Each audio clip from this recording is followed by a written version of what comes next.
And welcome. It is Dave Rothenberg's Giants Obsession, as you can clearly see the bannering behind me. And, well, it's Friday, and Friday has reason for hope, right? Because the weekend is here, and you think to yourself, well, maybe this week, maybe this is the week that we kind of get off the schneid. And boy, oh boy, has any team outside of maybe the Miami Dolphins gotten off to a worse week one start of the NFL season than these New York Football Giants? So we have a very busy, very active, very exciting show planned for you today.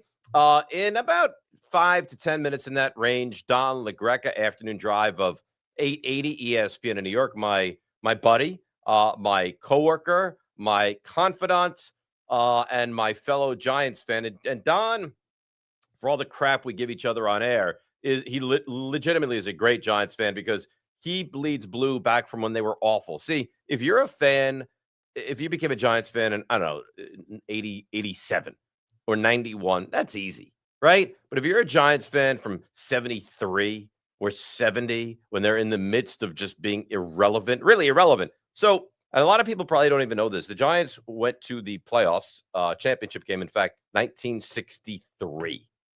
The next time they went back to the playoffs, mind you, the playoffs, not 73, the year I was born, no. Not 75, 78, 80, no, 1981. So an entire generation of Giants fans had no idea what the postseason even was. I mean, 18 years in between playoff berths. And this week, so you go Washington week one, and week one was awful. And everyone that I talked to this week, see, it's amazing how quickly things change just in sports in the world. Week one, there was all this optimism. The Giants, they could be better. They're moving in the right direction. There's reason for excitement. Abdul Carter, Dexter Lawrence, Paulson Adebo, Bobby Okereke, Kayvon Thibodeau, right? Brian Burns. Offensive line going to be better. Bo is going to help on the offense. Like all these little nuanced things and pieces of how this is heading in the right direction. And then you watch week one, and it's worse than it's been. It's the same that it's been. It's the same unmitigated disaster that we've seen for years now at this point. And then you have the thought to yourself, well, let's see. If the offensive line was this 5 and it was bad, and what are you going to do the next season? Bring back the same offensive line. So everyone that I've talked to on my radio show, everyone I've talked to off the air that's in the industry, they're in amazement that the Giants are still yet this bad and have the major concern that this is not going to be that was a 1 week against Washington, and wait till you see what they throw out there this coming week. And again, the Daniel Jones doesn't bother me that much because Daniel Jones goes to an offense which is good. It is. They have an elite running back. They have a really good offensive line. They have multiple receivers that are good. And they have a tight end who could wind up being, I don't know, maybe the offensive rookie of the year. So that doesn't drive me insane like it does a lot of other Giants fans. But what drives me insane is that the Giants still stink. So it's only been 1 week. I'm telling you, I said it earlier in the week. If I have to deal with 16 more of these, you're going to see me rip my hair out during the course of this show. So here's what we ask you to do. We ask you, I feel like it's a telethon. We ask you, and you guys put it in the corner of the screen here, to like. Anyone can like. Well, it's clicking a button. Just like it. Like what we're doing here. Because a lot of work goes into it. Nico does a lot of work. Steve does a lot of work. The guys, they're committed. They're here hours before. Joe, our grand poobah, does a lot of work. So I just ask that you like what you're seeing. And on top of that, subscribe. Because the way we can actually wind up having real success here on YouTube is if you subscribe. So if you like me, subscribe. If you hate me, subscribe. Even if you're indifferent towards me, also still subscribe. So this is not just week 2 against the Patriots, against the Raiders, against the Chiefs. No. This is the dreaded, the hated Dallas Cowboys. It's funny. Years ago, must be 13 years ago, I'm in this industry. I'm doing, I don't even know what show. I might have been filling it on Afternoon Drive at ESPN New York, whatever it was. And we're on the air or midday. That doesn't matter. It's irrelevant. But I kept saying, boy, I hate the Cowboys. Boy, I really hate the Cowboys. And the GM of the station, I mean, the man that ran the entire station, comes busting through the door to break. And he says, you don't hate the Cowboys. Don't say you hate something if you don't hate it. And I thought, And I looked at him, and I was, giving it great thought again. And I said, no, but I do. I hate the Cowboys. No, you can't. You hate evil. And I said, no, no. It's all in the same to me. It's one and the same. I associate the Cowboys with evil. I hate the Cowboys. I don't want any part of them. I detest this team. I would prefer almost anyone outside of Philadelphia win than the Cowboys. In fact, I do. I really do universally hate the Dallas Cowboys. So here we go. Now, Cowboys have a couple of advantages, and we'll get into the top three memories of the Giants and the Cowboys, but the Giants have to go there. I mean, you couldn't have a more difficult schedule to start the season than at Washington and at Dallas. And Dallas has the advantage of they played, remember, the opener last Thursday. So they've already had more than normal rest. They already have a week plus, and now they're going to get a couple more days, and they're home. And let's be fair. I don't think Dak Prescott is a great quarterback. I think they have real flaws defensively, but Dallas it's a pretty good football team, right? Dak Prescott is good. Their offensive line is good. CeeDee Lamb is a star. Pickens is good.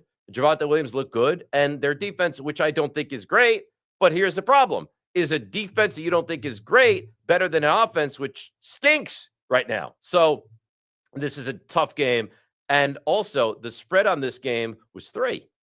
The Cowboys were favored by 3, which, if you look at kind of the number, it's kind of adjusted a little bit too. The number was always 3 points for home field. That's down to like 2.5 now. But if the Cowboys are favored by 3, and if you took it to a neutral field, Cowboys by 1, if you switched it over now to MetLife Stadium, you're telling me the Giants would have been favored? Well, anyway, the world of Vegas saw what happened to the Giants in week 1 and what the Cowboys look like in week 1, and that 3 is now up to 5.5, even 6 in some places. So everyone is all. If you were on the Giants bandwagon, you are now off the Giants bandwagon. And I was thinking back on my journey in to the studio today about Dallas and about how much I hate them, to remind that GM back in that one day of what I think about them. And I do hate them. And the Giants have had some moments over Dallas. I think, what are my top 3? So remember I told you 63, the Giants were in the NFL championship game, didn't go back to the postseason until 81. So they didn't go back for 18 years. Last week of the season, 1981, the Giants beat the Cowboys, I believe maybe on a Saturday, but I'm not 100% sure about that. But I know they beat the Cowboys. Joe Danello kicked the winning field goal, 16-13, if memory serves correctly. And the Giants win that game to keep their playoff hopes alive. And then if the Jets beat the Packers on that Sunday, the Giants get in. The Jets beat the Packers. The Giants get in. Giants win their first playoff game in 81. They beat the Eagles, I believe. And then they get beat up out in San Francisco. But Ernest Gray, I loved Ernest Gray, one of my favorite Giants receivers. Phil Simms, quarterback of that team. Scott Bruner was quarterback of that team as well. They kind of split time, and Simms was oft injured back in the day. But that would be one of them, beating the Cowboys at Giants Stadium in 1981. The other one was, remember when the Giants beat the Jets on Christmas Eve to go to 8-7? Excuse me. And then the next week they beat the Cowboys. Victor Cruz had a long touchdown down the left side, and they were able to win that game. And then it buoyed them to win that Super Bowl. That might be my second favorite. And then there was a game, and the Giants don't have a lot of great memories. They really don't, against the Cowboys. Like even 86, and this is all off memory. I remember all this stuff vividly. 80, and I wasn't allowed to stay up for it. 86, Giants lost 2 games that year. 2. First game of the season to the Cowboys. And it was a Monday night game. And I remember for some reason at 13 years old, I still had a bedtime, and I had to get into bed, and I listened to the game on the radio. And I think the Giants were on WNEW back at the time. And they lost the game, I think 31-28. And Herschel Walker had like an inside handoff that he took it to the house and gave the Cowboys the win. Even when the Giants have been good, they haven't had a lot of great memories against the Cowboys. And we got into this earlier in the week. They're currently on an 8-game losing streak to Dallas. They've lost 14 of 15 to Dallas, and it's been almost a decade since the Giants have beaten Dak Prescott as quarterback of the Dallas Cowboys. The last time the Giants beat the Cowboys, Andy Dalton, of all people, was the quarterback of the Dallas Cowboys. So it has not been great, but I gave you 2 memories. I guess the third would be boy, the third. So I gave you 2012 or 11 season. Maybe the other one. Do you remember Jason Pierre-Paul had that great block off of a field goal? Might have been earlier in that 2011 season. Giants might have swept them that year, and they won. It was a shootout. It was up and down the field, like a 38-35 kind of a thing. That would probably be my last memory. But as far as great Giants Cowboys memories, I really don't have a lot. Well, what I do have is beautiful memories about our next guest here on Dave Rothenberg's Giants Obsession. And that is one of my favorite people, the great Don LaGreca. So Don is not only a legend in the industry, afternoon drive host at our station, and he's been with the station for 24 years now, but also, and I'm so thrilled to be able to say this, the voice of the New Jersey Devils on television. That is my friend and probably the universally most loved person in the industry, the great Don LaGreca. Hi, Don. How are you? Dave, how are you, man? I'm Thank great. you so much. Thanks for coming on. It's funny. I was doing my opening monologue, whatever you want to call it. And see, we joke around and it's like, oh, I'm a bigger football fan or you're a bigger football fan. And I mean this sincerely. You love the Giants. I don't even care who, and you love them the way I love them, right? There's some people, they say they love them and it's fugazi. You love them and you feel that pain and you go through the era of just watching them be irrelevant. And you're older than me. So I know they went from 63 to 81 without going to the postseason. You lived that era. I remember being excited about John Mendenhall and that he was a really good defensive tackle. And my dad and I used to love watching him. But I mean, I was trying to remember monumental moments for the Giants over the Cowboys. And Don, to be quite frank with you, as not a laundry list of great moments with the Giants beating the Cowboys. No, there's almost none. And when you were giving that list, I started thinking of my own. And it's easy to say the Jason Pierre-Paul. It's easy to say the playoff game in 2007, I guess January of 08, with the interception in the end zone to end Tony Romo's run. But you just mentioned it was a Saturday. When the Giants, right? I thought it was. And yeah. You might have heard this story, if you will indulge me for a second. Please. So it was a Saturday. Giants had to beat the Cowboys to keep themselves alive. Then they needed the Jets to beat the Packers on Sunday. So my whole life, the Giants were completely irrelevant, but I watched them every Sunday with my dad. And all of a sudden, the playoffs are on the line. They win the game. Joe Danello misses a field goal, and then Tony Dorsett fumbles. Giants get it back. My brother was a Cowboy fan, and his best friend, Jeffrey Gillard, was over to watch the game, which irritated my dad because we like to watch the game ourselves and keep everybody else out. When Danello missed the first field goal, my brother and Jeffrey were jumping up and down. My dad threw him out of the house. They had to go to Jeff's house to watch the end of the game. My dad threw him out. When they win the game, Danello. I got to be honest. I can't believe he was ever allowed in the house. I know. Well, listen, they were kids. Yeah. What was this? 1982. I was like 13. My brother was 10. Yeah, but you still, you got to be careful with the 10-year-olds, right? So my dad. Now they're not in the playoffs. They still need the Jets to beat the Packers. Mm-hmm. My father was so thrilled that they were actually going to go into the last Sunday of the season with a chance to go to the playoffs. My dad and I got in the car. He drove to the jewelry store because remember, it was Saturday, so the jewelry store was still open, and he bought my mom a necklace just in celebration. So now we fast forward to Sunday. Now we got to root for the Jets, which it turned our stomach to do. No, but you have to. But you have to. But it's still my father. My father hated Joe Namath. He hated the Jets because he hated the AFL. They sacked Lynn Dickey like 9 times. Jets win the game going away, and we're in the playoffs. And then they beat the Eagles. Yep. And the other story about the Eagles is that my aunt Veronica called just as Hayes recovered a fumble off the kickoff, and I'm screaming. I remember that right in the corner of the end zone. Yep. And I'm screaming into the phone, and she thought I was dying. She thought that people were were burning down the house or whatever. So just great memories of that 81 season, but. Just as a postscript, now fast forward years later, I've got to introduce the sack exchange during halftime of a Jets-Broncos game. And the Jets, because I was doing the pre and post for the Jets at the time, gave me a script. But the inner workings of the Jets, somebody thought who wrote the script. I was a Jet fan because I'm doing the Jets pre and post. So they said ad lib a great memory about the sack exchange. There you go. That 81 game with Lynn Dickey was probably your fondest memory. Right, because that got the Jets into the playoffs. They sacked Lynn Dickey 9 times, and I'm saying it with enthusiasm as a Giant fan, but people didn't know. Think I'm talking about it as a Jet fan. So the other great memory was when they beat the Cowboys in 80. It was a lost season, but they actually beat the Cowboys in 1980. And I believe it was for the first time since 72. They had gone 8 years without beating the Cowboys. So they beat them in 80. Right where we are now, huh? How ironic. 81. Yeah. This era of Giants football is the era that I was introduced to the team. My first memory was 75, 76, around that time. And not seeing the playoffs until 81 and seeing some horrendous football and asking my dad why. Marco asked me why on Sunday. Why the Giants? Right. And I reflected back to my 6, 7, 8-year-old self. That we've come full circle.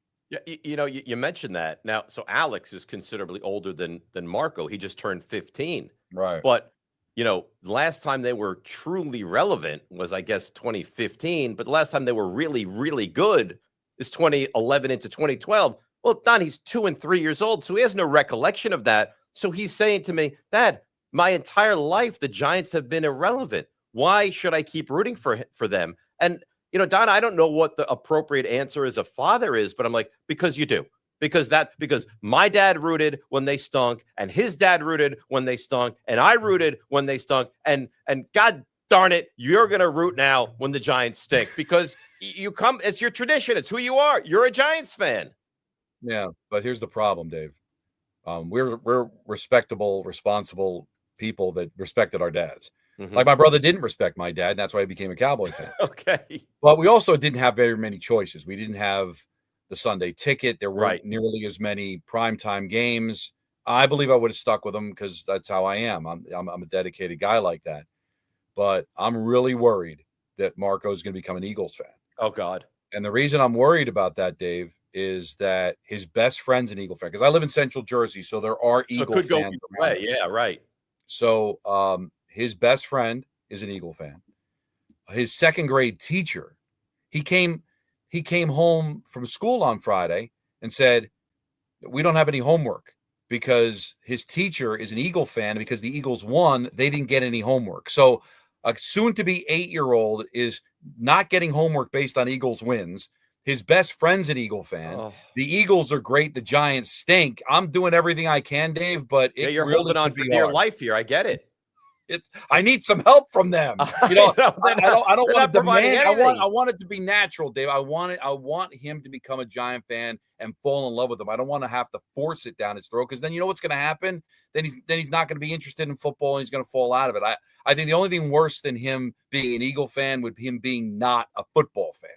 So I'd rather take the lesser of the two evils there. Oh, I don't even know which is worse, an Eagles fan or a non NFL fan. But Don, I watched the game on Sunday, and you know how much I love them, and I know you're right there with me.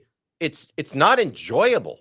Like, it's not fun to watch this team. There's no juice. The 3-hour game feels like it takes 5 hours because they can't move the football. I've never seen anything like it. They get to the 2-yard line, and then they start running plays to the rookie offensive lineman. Like, Don, help me. How are we supposed? That's one game. How in the world are we supposed to endure 16 more like that? And the thing is, it looks identical to every loss last year and even the year before. And I think we are in agreement. 22 is an aberration. They could have very easily finished with 7 or 6 wins, and they got lucky. And I'll tell you what, in retrospect, they got unfortunate. If they sucked that year, it would have sped up the rebuild much quicker. Yeah, but here, I don't want to take up your time arguing about the tanking. We usually do that on your morning show. But when you see the way the construct of the team, would it be any different if Cam Ward were the quarterback, or if Sam Darnold was the pick instead of Saquon Barkley? When it's not working, it's not working. There's no great quarterback or great athlete that could overcome bad coaching. And that's what they have. Honestly, when it always looks the same, that tells me that they don't have the right people in place. They haven't had the right people in place in a long time. And it pains me to say that John Mara is an issue, because John Mara is the one that keeps hiring the wrong people, because he follows his heart instead of his head. He's a great man. He really is. But as far as an owner is concerned, he's left a lot to be desired. Yeah, he feels like a great guy, and I've talked to him before. I know you have as well, and he's a gentleman, but that only goes so far. And the thing that people have, and it's the same thing with Steinbrenner, Don, because people remember George Steinbrenner. Oh, my God, the Yankees won so much with him, and he was so amazing. Yeah, he was amazing at a time, but he wasn't continually great. Same thing with Wellington Mara, right? Like the Giants were an irrelevant, like we mentioned, football team for quite some time, and there was infighting with the family. And then it got good because they got the right kind of pieces to run the organization. But Don, it feels like we're right back there with the banners flying over and people not right wanting there. to go, and the stadium half rooting for the opposition. Again, it's really nauseating to see what's happened to this franchise. Listen, I'm glad you brought up Wellington. You know, obviously, I feel like they're members of my family. I Because agree. I've been rooting for the team for so long. And Wellington, I got to meet him, and he was a great individual, and the Dukes on the football and all that. But really, the greatness of the Giants era that we know came from the league forcing them to hire George Young, and then George Young to Ernie Accorsi, and that's been it. Because of George Young, we got Bill Parcells and Bill Belichick and Lawrence Taylor, and because of Ernie Accorsi, we got Eli Manning. And now that's all gone. Now those players are all gone, and there has not been one remotely close, solid decision made by anyone in the organization since. So I think all ownership, Dave, greatness comes from hiring the right people. That's Because right. let's face it, And getting out of the way, right? You're a billionaire doesn't mean you know the sport. Totally. Just meaning hiring the right people. You hire the right people. George Steinbrenner didn't hire the right people for a long time, and he was a buffoon. All of a sudden, he let go of the leash a little bit, started hiring the right people, and he passes away as a great man. And what would George do? Right. That's the same thing with the Maras, is they just haven't hired the right people, and that's why it looks the way it does. Right. But I mean, you mentioned it, and you're right. I mean, they got George Young was brilliant, and he brought in originally Ray Perkins. Then they fall back to Parcells. They get Lawrence Taylor. They draft Phil Simms. Harry Carson's already there. He's a guy that had been there prior to that regime. And then they start to build the team. They had Belichick there, and they're great. They go on this run. They hand it over from Parcells, and all of a sudden it turns into Coughlin. He's also great. Accorsi turns out to be really good. They land Eli Manning, but it's not like the Giants they're not the Packers where it's just, every year is great. No. They're not, they're just not. And there's this revisionist history that the Giants, who have been around forever, are this great franchise since 1925. And I don't know how accurate that is. No, not at all. And do you think the same way I do, that the downfall of this team, not that it was his fault, but was the Odell Beckham catch against the Cowboys? That to me was the day it all fell apart. What I really believe started to be the downfall, I don't know if it's that specific moment, but allowing Odell to run the franchise, allowing him to overrule Coughlin, had to play him, gave him huge amounts of money. Then he goes on television and insults the quarterback. It's like, no one player is ever bigger than the organization. And quite frankly, I don't really care for Odell Beckham very much, to be honest with you. But no, well, listen, I don't either. But I'm not that I blame him specifically, but just that moment. The reason I say it's that moment, it kind of emboldened everything. And all I keep thinking about is they still lost the game anyway, so what the hell did it matter? But just what he meant, how important and impactful he was, kind of just accelerated what was not a very good team to begin with, and then it put pressure on Tom to win, or else he was out. And his handling of Odell, and then he couldn't discipline Odell because ownership wasn't going to have his back in that game against Carolina with the Josh Norman stuff. And it all came to a head. And then Tom Coughlin gets let go, walks past John Mara after the press conference. And really, it was almost like the Giants winning walked right out the door with him. Yeah, well, it kind of did. And then, he urinated or pretended to urinate on the field like a dog. Remember that? It's like, no, you can't do that. We're the Giants, for God's sakes. We're held to a certain standard, and that stuff is disgusting. It really is. But we're past that era. We're to a new era, and a more dysfunctional era than even when we had Odell Beckham. So the thing that drives me crazy, Don, is that the offensive line is so brutally bad and has been for years and doesn't get fixed. It doesn't remotely get fixed. How is it possible that Joe Schoen, who I'm told he's really smart, he's really good, he's really progressive, he understands the analytics of the game. The offensive line stunk last year. Don't worry, it'll be equally brutal again this season because we'll make no changes.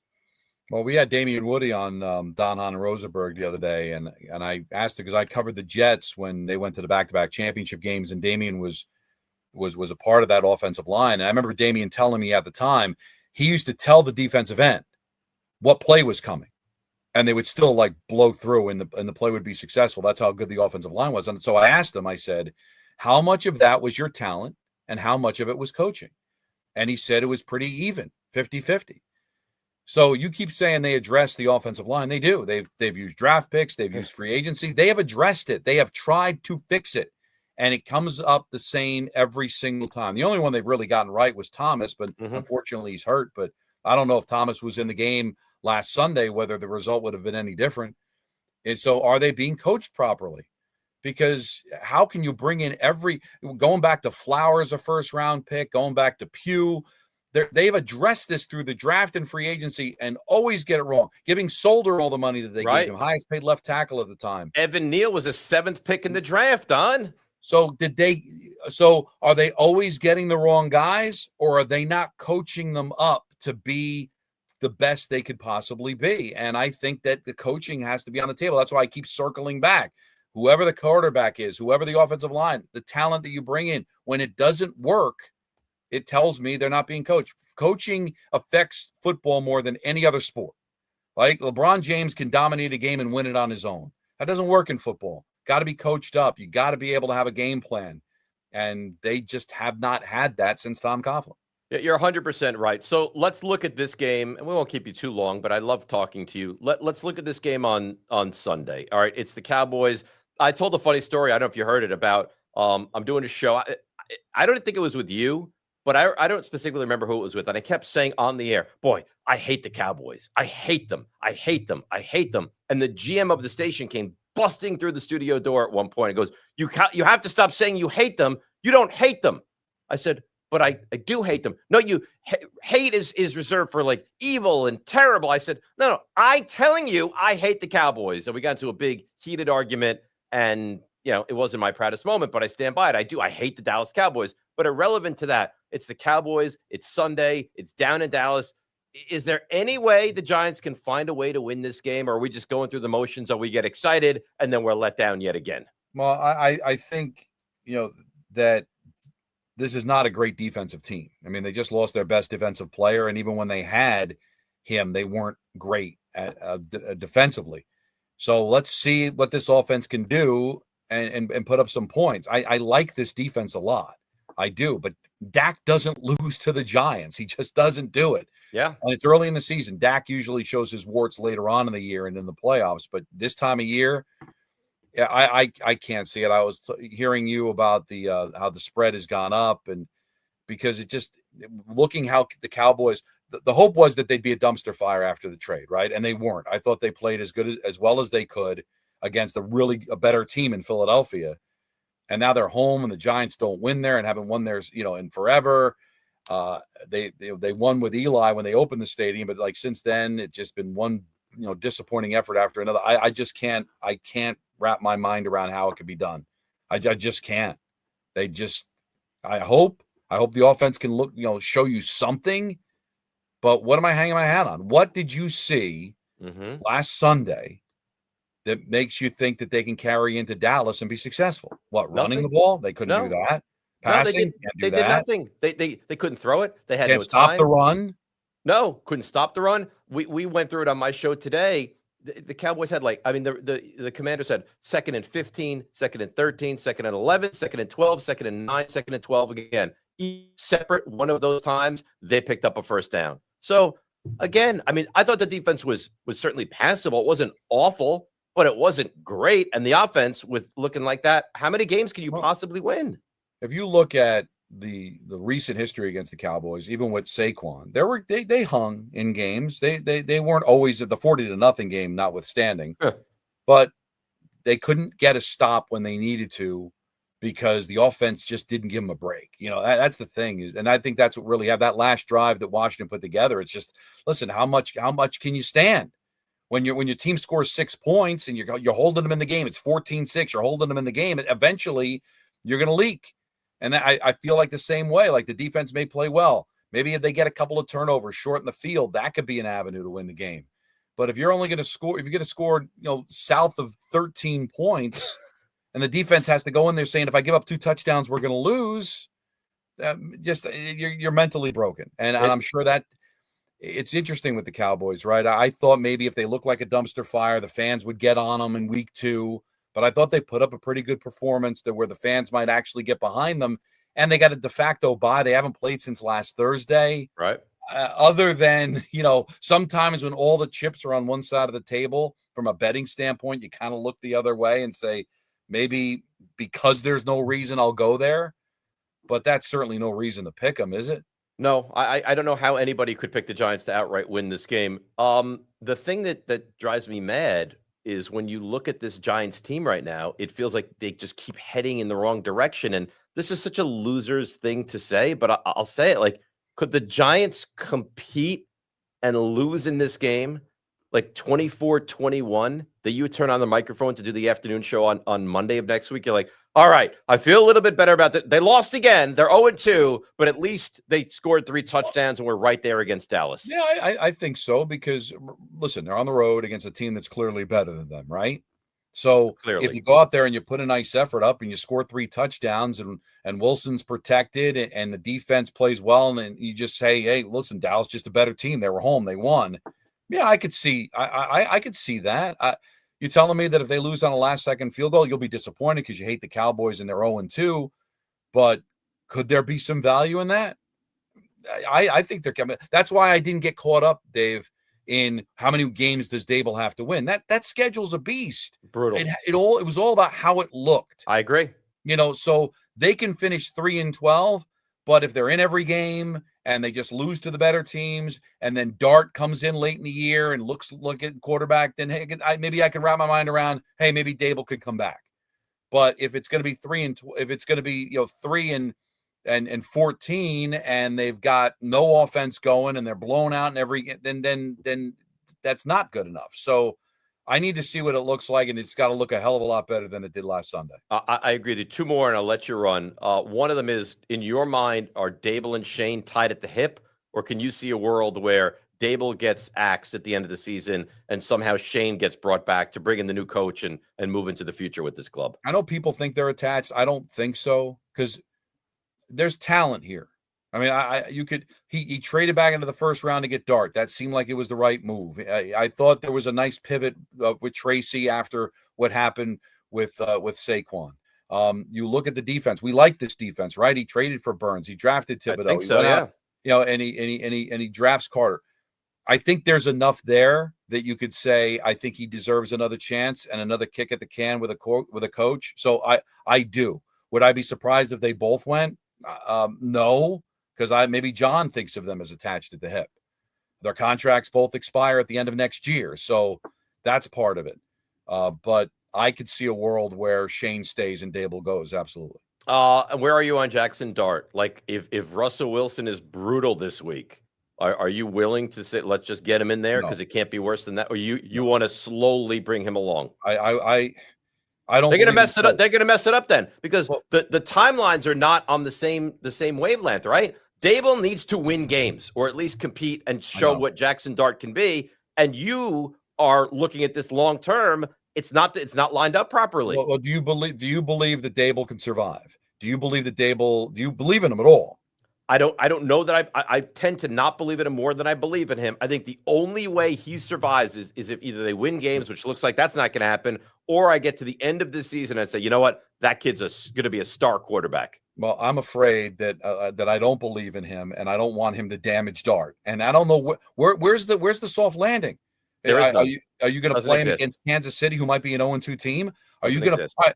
Everybody says the Saints. Okay, play him against the Saints. Saints stink. Oh, by the way, that's a short week because that next Thursday you're taking on the Philadelphia Eagles. Right. So do you play him against the Chargers the week before, so at least he has his feet wet going into the Saints? Maybe. Do you play him at and you saw JJ McCarthy on Monday night. He looked awful for most of the game. So what happens if he doesn't look good against the Saints? Now it goes from the Saints to Eagles, Broncos, Eagles. How's that for a landing spot for you? Honestly, I would like.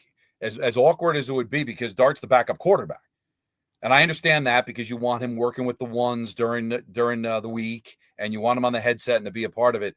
I would rather pivot to Winston before I go to Dart.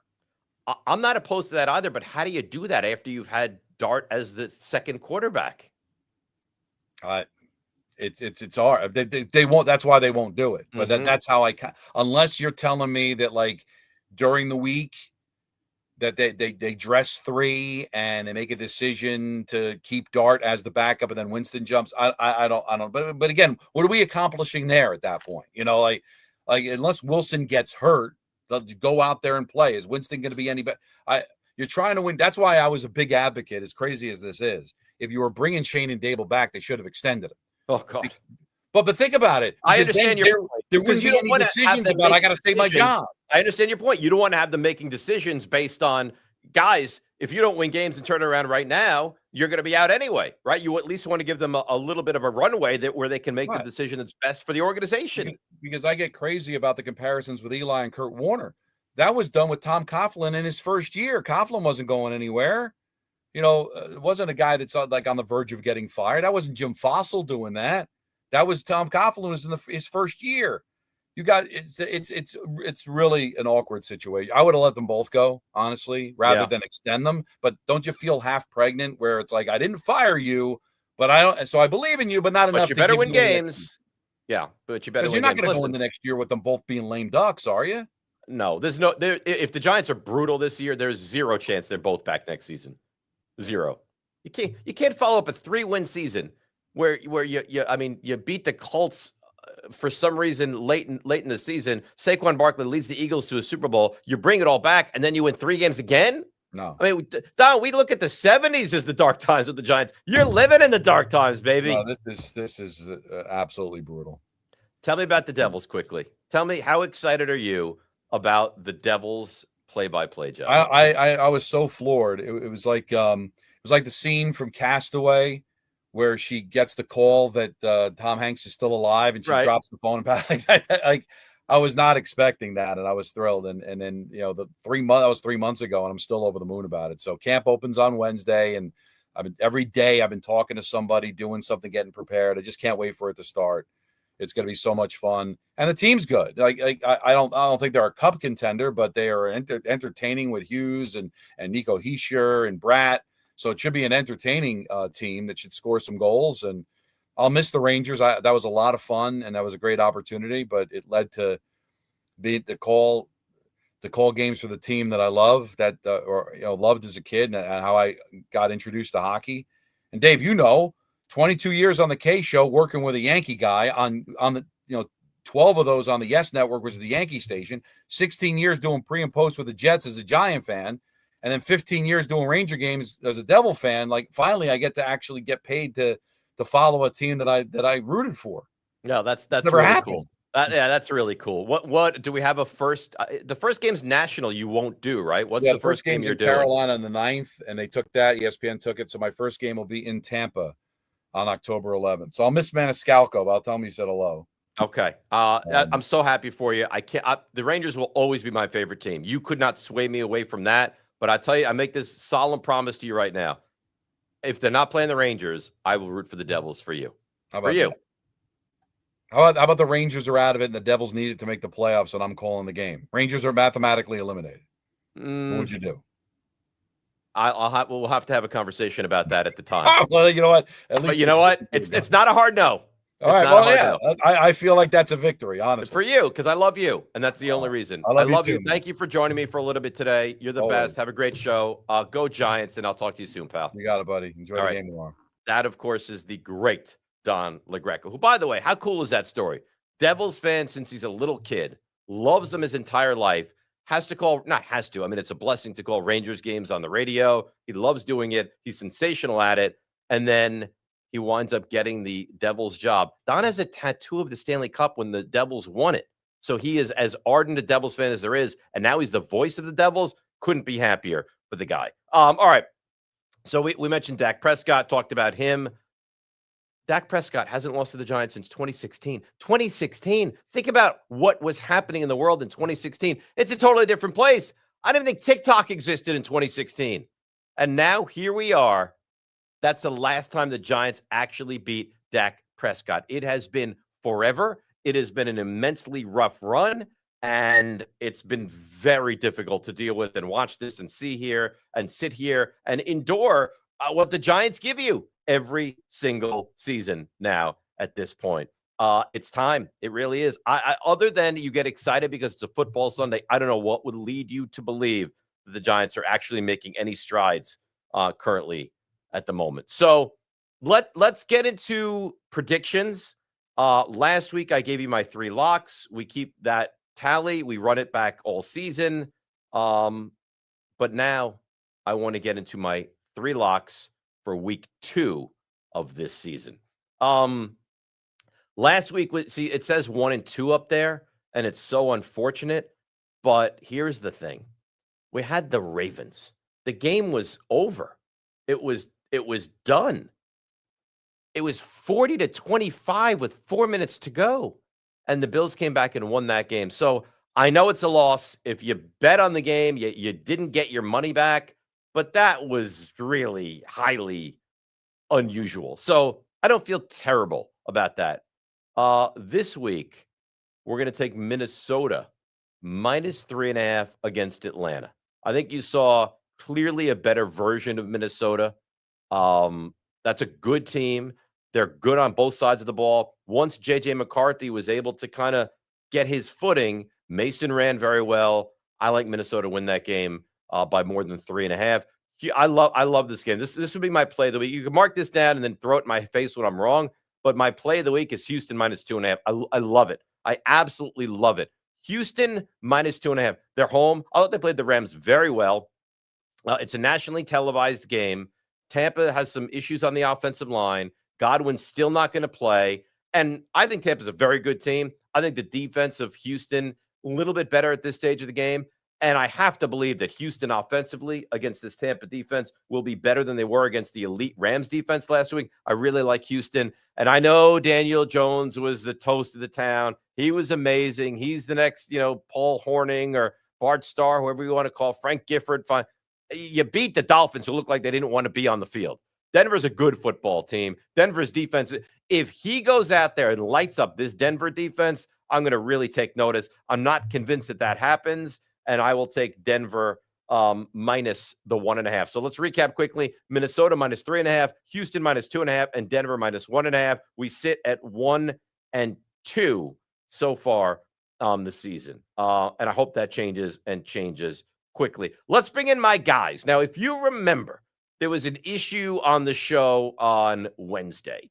I walked into the studio, and Steve walked up, gave me a hug, kissed me on the cheek. It made me feel a little awkward, but kissed me on the cheek. Dave, how are you? Missed you. Great to see you. Your shirt, it's beautiful. I love your shirt.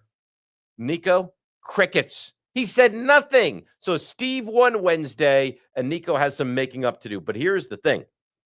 All right. I walk in today. Nico pops up like his seat is on fire, runs over. Hey, Dave, how are you? Good to see you. So he knows, he learned from his mistakes. But let's bring them on, Steve and Nico. All right, bring them on. Can I be honest with both of you right now? Yeah. Out of love, I say this. Both of you tell me. Can I be honest? Because if you say no, yeah. I won't say what's on my mind. Yes. Yeah, of course. All right, Steve, you need to get a haircut. Okay. I'm sorry. I am. I'm gonna get one. It's gonna happen. I mean, you're a good-looking kid. You need to get a haircut. It's very wavy. It's kind of coming across your face. You continually need to play with it and move it around. You need to, Nico, you redeemed yourself. You are much better. You are much better today than you were on Wednesday. Thank you. I appreciate it. I thought about it when I was sleeping last night, and I was like, I gotta get up and shake Dave's hand today, give him a hug. Yeah, and you did very well. So how do you feel about my 3 picks so far this week? I think they're going to be good, and I hope that the Daniel Jones magic has worn off. Does that really bother you? What, Daniel Jones? Yeah, it does. It does. Right. But why? Just because I know that I know it's a 1 week thing, and I know it's a 1 week, kind of show off, because he did that with us on the first game against Tampa. Remember his debut against Tampa? Oh, when the Tampa kicker missed the field goal at the end and the Giants outright won the game. Yeah, he had that I think it was the 2-point conversion that he rushed into the end zone and we won. It was great. I think that's what that is, but it just highlights the inability of our franchise. Ineptitude. Yeah, they're inept. They're inept right now. Yeah, it's right. But like if he goes and he succeeds, and the Giants also succeed, is it going to bother you? No. So it's really a Giants issue. Yeah. That's what it is. It's the Giants suck, and that bothers you. And Daniel Jones happens to have success, but I think it's misguided. I think it's put at someone that maybe it's not meant to be put at. But regardless of that, so people are watching this now. They've kind of fallen in love with Dave Rothenberg's Giants obsession here on YouTube. Walk me through some. I could see them streaming down the side here. Questions, comments. What makes them tick? What do they want to know? Walk me through right now. We have a nice comment from David Carlson. Okay. So in my opinion, the only way that the Giants they could beat the Cowboys is if they punch in the mouth. Have you read before? Yes, I have. Yeah. Okay. He has some misspellings. That's the problem. Okay. You So want me to try? You can try. In my opinion, the only way that they beat the Cowboys is if they punch them in the mouth from the start. Control the clock, limit mistakes, bend but don't break defense, similar to the Browns in Cincinnati last week. It's not that hard, Nico. That's why you're the professional. Yeah, that's exactly right. Listen, control the clock, but here's the thing. You have to run the football, right? Because Russell Wilson looked lost last week. You can't come out and be one-dimensional. The Cowboys' run defense is not very good. If you can't come out and run this week, I mean, if you fall to 0-2 and you get blown out of the building yet again, you're not going to be far off before you're looking at Jackson Dart as the quarterback. By the way, keep the comments rolling in, questions rolling in. Like us, subscribe to this YouTube session as well. Don't go away. I was just merely making a statement. You guys just run away. We're here. Well, you went away quickly. All right. What else? There's got to be more comments. another one, yeah. Good. What else you got? From Scott Hansen says right here, when will the Giants make the playoffs next? I mean, how can I answer that question? I'll tell you when it won't be this season. All right. I could with that schedule and this team, it won't be this season. The only thing I'll say, and Scott, I know it's very tough being a Giants fan, and it's the whole thing all the way through, is it if I could tell you, and I can't guarantee this, but if I told you that Jackson Dart is going to be good, and by the end of the year you knew he was going to be a legitimately good quarterback, you've won half the battle, right? Even if you move on from Dable, bring in a new coach, you got to figure if this kid shows that he's going to be capable and competent, coaches, good, solid, really good head coaches are lining up to take this job. Now you imagine you have a bad season and you have draft equity and capital, right? So if you know he's good and you pick third and there's a team that wants a quarterback, all right, you want to move up to 3 or 2 and take Drew Aller? Yeah, you could do that. It's going to cost you 3 1s. And now you stockpile picks. You draft a receiver. You try to bolster the offensive line. You sign your free agents to make this offense better. I'm just saying, Dart, to me, is the big X factor. It's not going to produce a lot of wins this season. If it shows that he's going to be competent and capable, this will change very, very quickly. Very quickly. Do we have anything else? Let's look. Not that I'm looking. Oh, that's I great. haven't seen anything. We have a comment here. Yeah. What do you And got? it rolls. You want me to read it? Is that easier? Go Because you for guys it. seem Go. to struggle with that whole thing.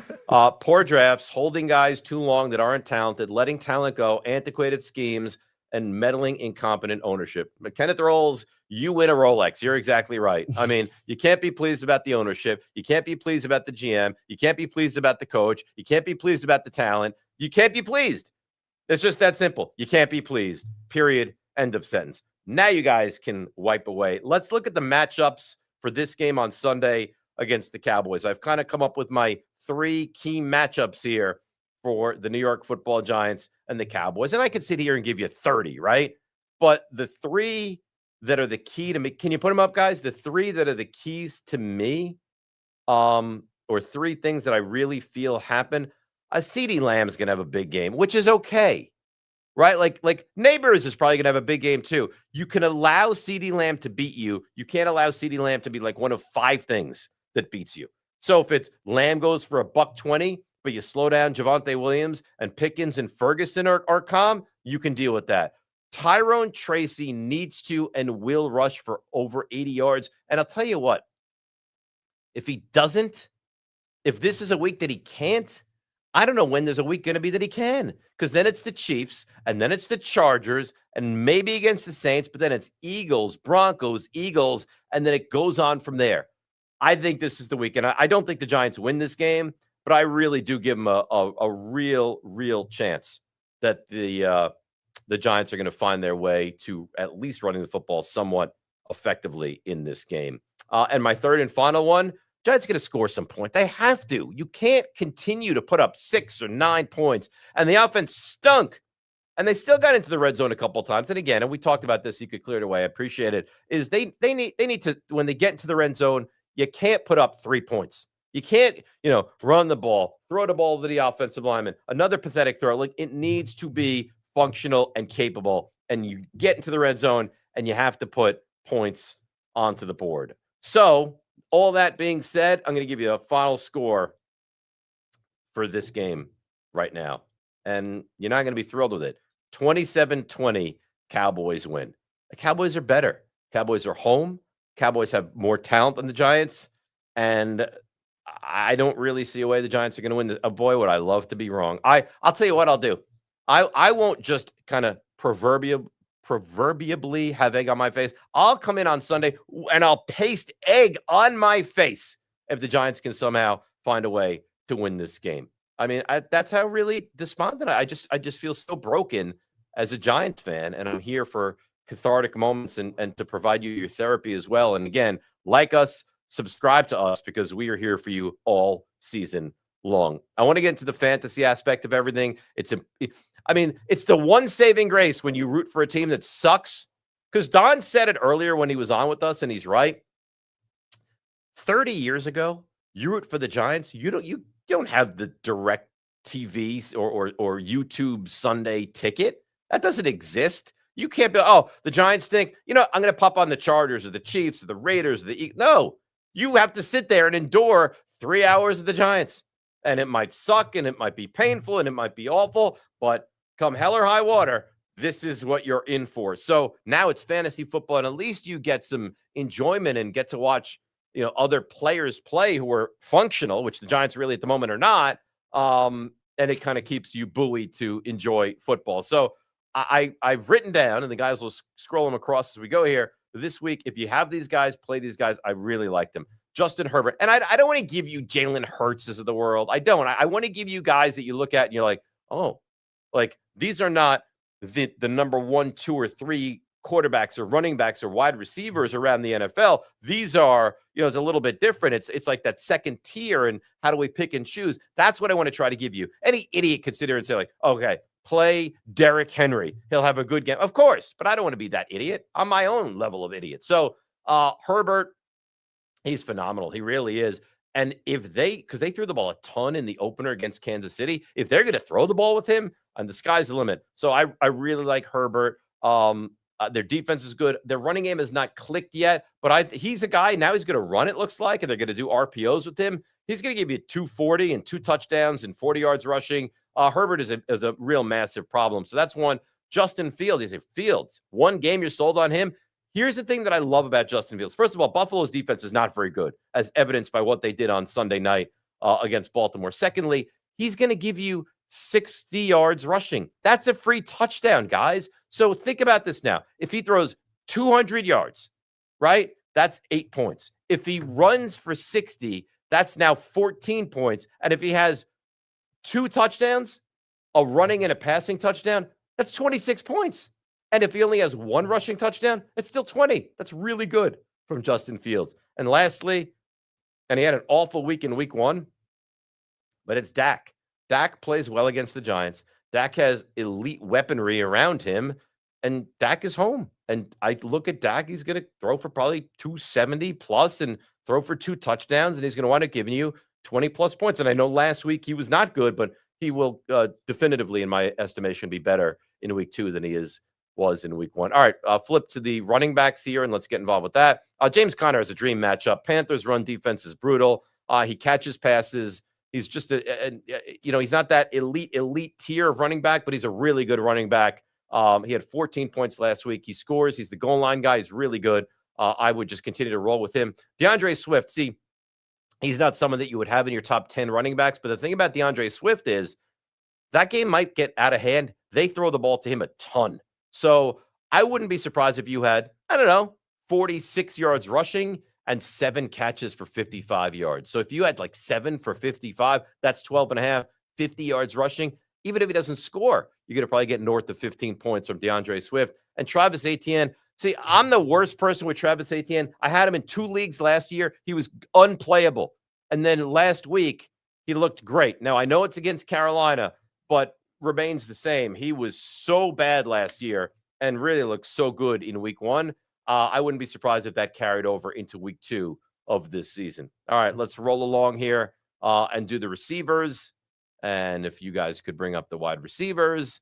Marvin Harrison Jr. Again, the Panthers defense is bad. Harrison is going to have a much better season than he did. He got 18, I believe, 0.1 last week, right? He'll duplicate that or outdo that this week. Cortland Sutton, I love him. I really do. He's kind of turned into that alpha receiver. He's Bo Nix's favorite target. I like Ingram as well. We'll get to that when we get to tight ends, but I expect big things from Cortland Sutton and Jerry Jeudy. I mean, you can laugh all you want about the Cleveland Browns. Fantasy-wise, they're relevant. They really are. And you saw it last week. And Flacco, who's ancient, can throw the football down the field. And Jerry Jeudy is that best receiver they have. And that game will probably get out of hand, and you might get a lot of garbage from Cleveland this week. And let's flip over to tight ends. And tight ends, T.J. Hawkinson, who was very quiet in week 1, but McCarthy was not very good. And I think you'll get a better version of McCarthy. And I don't love this Atlanta defense, so I think Hawkinson gives you a better week 2 than he did week 1. Ferguson had 7+ points in week 1, but Philly's defense is legitimately good, and the Giants' defense is legitimately not. They never defend the tight end at all. I really do, and I say it with a grain of salt. I like Jake Ferguson to have a big week 2, and then Brenton Strange, the Jaguars tight end. He's a real solid talent. He's capable.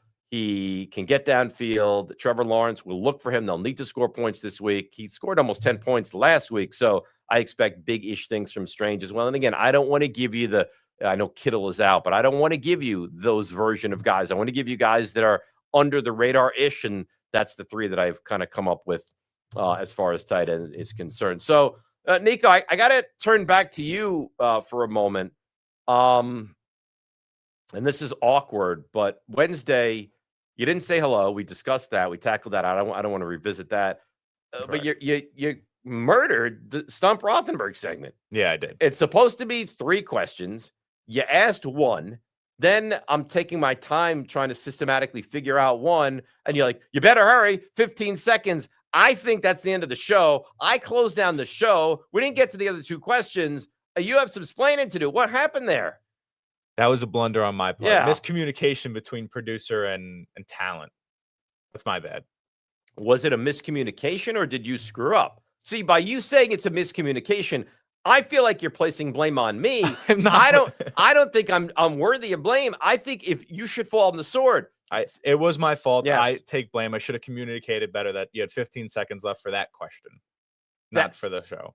But I hear 15. Yeah. And this on my other show, there's never a time limit. It's always take the time you need, and we'll get there. I hear 15. I see we're up against it, and all of a sudden it's like, oh God, all right, guys, come back on Friday with another edition. Do you want to try to remedy yourself? I do, and I have a question for you. You do? This is a Nico question? This is a Nico question right. that I have that I want to, give to you so I can make up for last week. So in 2019, the Knicks traded Kristaps Porzingis to Dallas. Right. What players did they get in return?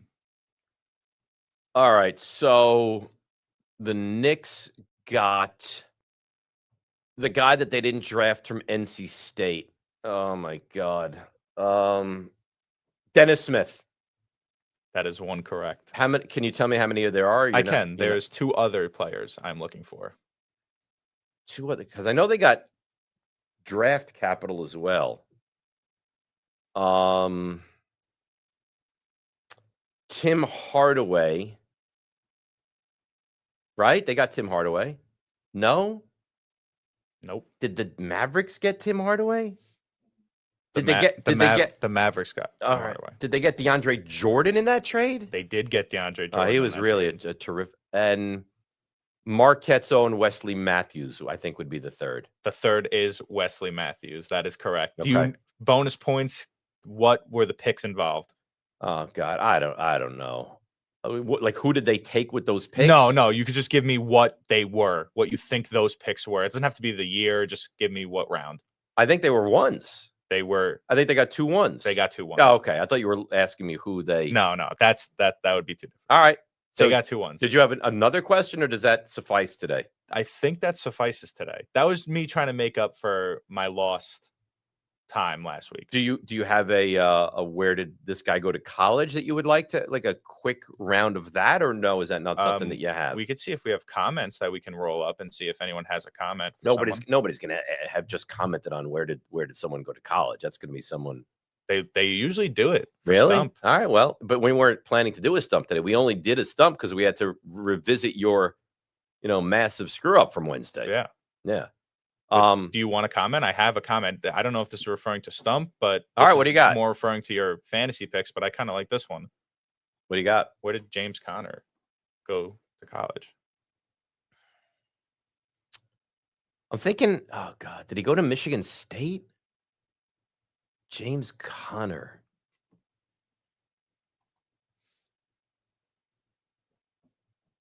For some reason, I can't think of where he went to college. Purdue? Michigan State? Is that wrong on both accounts? Wrong on both accounts, yeah. Where did James Conner go to college? Number 6, James Pitt, because he had cancer when he was at college. And that's right. He went to Pitt. He did go to Pitt. He went to Pitt. Yep. This guy, he had stage 4 cancer and fought through it, recovered, and is now, so he probably looks like normal football week is like, whatever. I recovered for cancer. Exactly. Yeah. Right. So there you go. So that's kind of a taste, Nico, of what we do with Stump Rothenberg. Yes. You like it, didn't you? I did like it. I enjoyed it this time. I made up with the 2 questions this week that we missed last episode. That was nice. So Steve, come on. I want to talk to you as well here.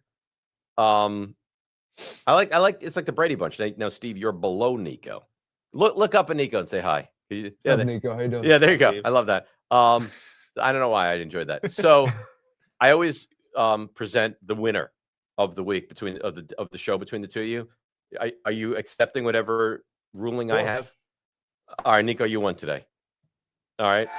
It started. It started